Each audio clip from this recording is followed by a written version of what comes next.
tardes, mi nombre es Paula Sofía Hernández Jiménez. Yo les voy a hablar sobre la semana 7, 8 y 9.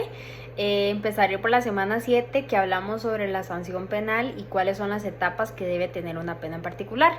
Bueno, tener en cuenta de que la sanción penal, la pena es establecida por medio de una norma o por una ley para que no se violente ni tampoco se deba incumplir. En este caso, la pena es impuesta por el Estado más que todo para que uno deba cumplirla como tal y que tampoco la debamos violentar. Tener en cuenta de que está relacionada con el artículo 50 del Código Penal, que habla como ciertas características que tengo apuntados y que quiero comentarlo. Bueno, más que todo son las principales, que habla de cómo es la prisión, cuál es el procedimiento que se da, lo que es el extrañamiento, lo que es la multa, que ya sea que usted la pueda aplicar de manera monetaria o que deba ir a prisión para cumplir esa pena que se le esté dando, y lo que es la inhabilitación. Lo que es accesorías es la inhabilitación especial. Luego hablaría sobre el tratamiento de drogas que esté bajo supervisión, ya sea de manera judicial restaurativa. Cuál es el arresto domiciliario o cuál es el procedimiento que se esté dando mediante el monitoreo electrónico, más conocido como la tobillera, y lo que es la prestación de servicios con utilidad pública. Bueno, luego les hablaría sobre las etapas de la pena. Más que todo son 4. En este caso es la imposición de la pena, la ejecución de la pena, la extinción de la pena y cómo es la reacción social punitiva. La imposición de la pena, tener en cuenta de que antes de dar una pena debe haber una culpabilidad por parte del imputado, para así aplicar una sentencia y que esté firme y que esté de acuerdo a la sentencia que se le esté dando por parte de esta persona. Luego seguiría lo que es la ejecución de la pena. ¿A qué me refiero con eso? De que una vez que se haya dado la pena se debe cumplir. Entonces en este caso se debe llevar a prisión y llevar todo ese procedimiento de resocialización y demás. Bueno, y que también se debe dar de manera voluntaria o involuntaria. Luego seguiríamos de la extinción de la pena. Bueno, el profe nos explicó mediante un cuadrito cuáles son las cosas que se debe aplicar en este punto o en esta etapa.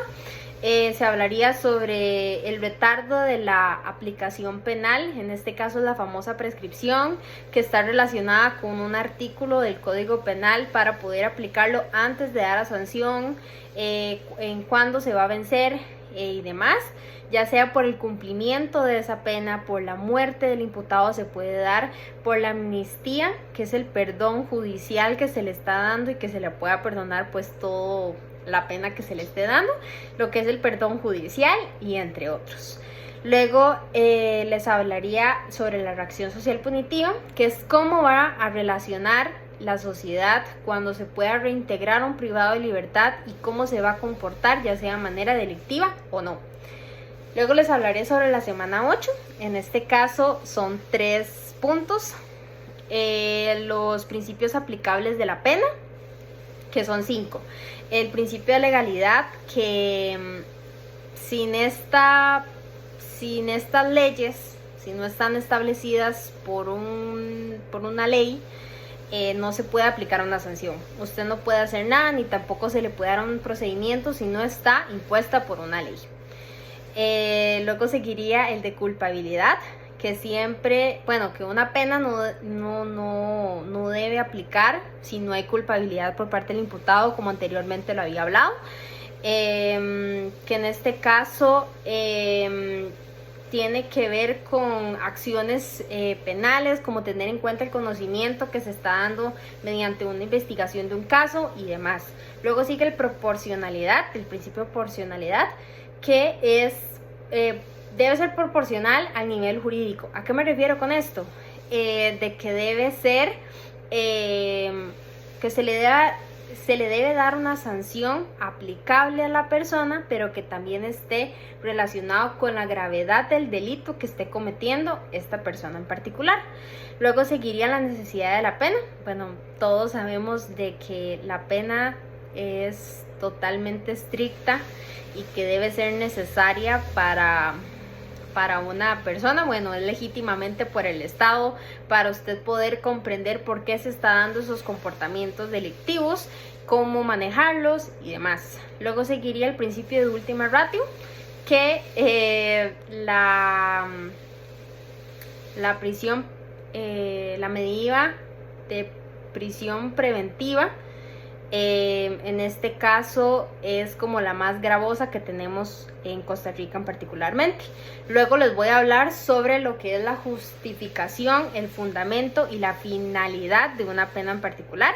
Tener en cuenta de que la pena siempre debe ser justa, de que debe cumplir con 3 requisitos que tiene el principio de proporcionalidad, perdón. En este caso es la idoneidad, que tiene que ver con acción penal, en este caso en cómo es el comportamiento de la persona.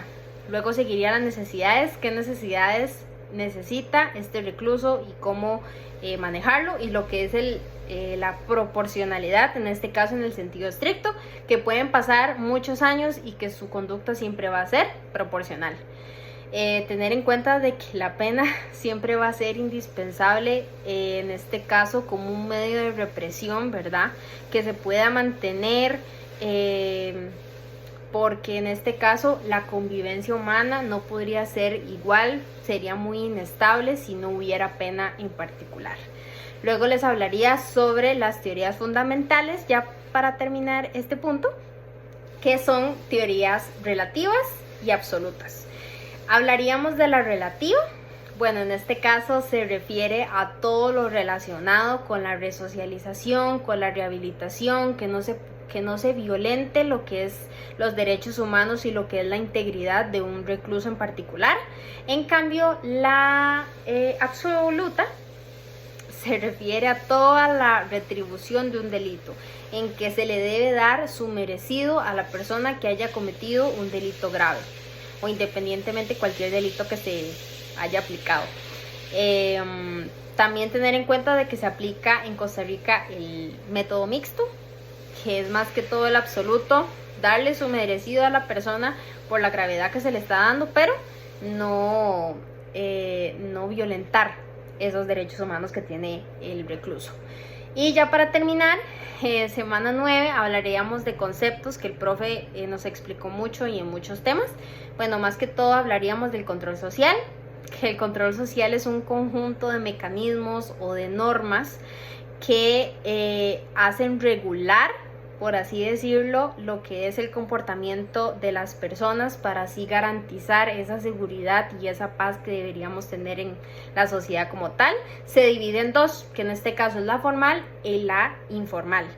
La formal es todo lo que el Estado hace y deshace, por así decirlo, y la informal es todo lo relacionado a la cultura social, de cómo usted relacionarse a la sociedad, cómo vestirse, cómo actuar, cómo hablar y demás.